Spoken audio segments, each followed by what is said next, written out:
The problems Debs addressed in the early part of the 20th century have not been overcome. There is still a permanent underclass. One of the people who reminds us of this is Cesar Chavez, who organized migrant workers into the United Farm Workers Union and led a successful boycott against the powerful grape growers in California. I'm not very different from anyone else who has ever tried to accomplish something with his life. My motivation comes from watching what my mother and father went through when I was growing up, from what we experienced as migrant farm workers in California.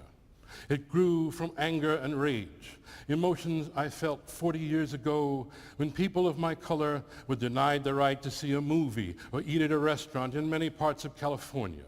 It grew from the frustration and humiliation I felt as a boy who couldn't understand how the growers could abuse and exploit farm workers when there were so many of us and so few of them. I began to realize what other minority people had discovered, that the only answer, the only hope, was in organizing.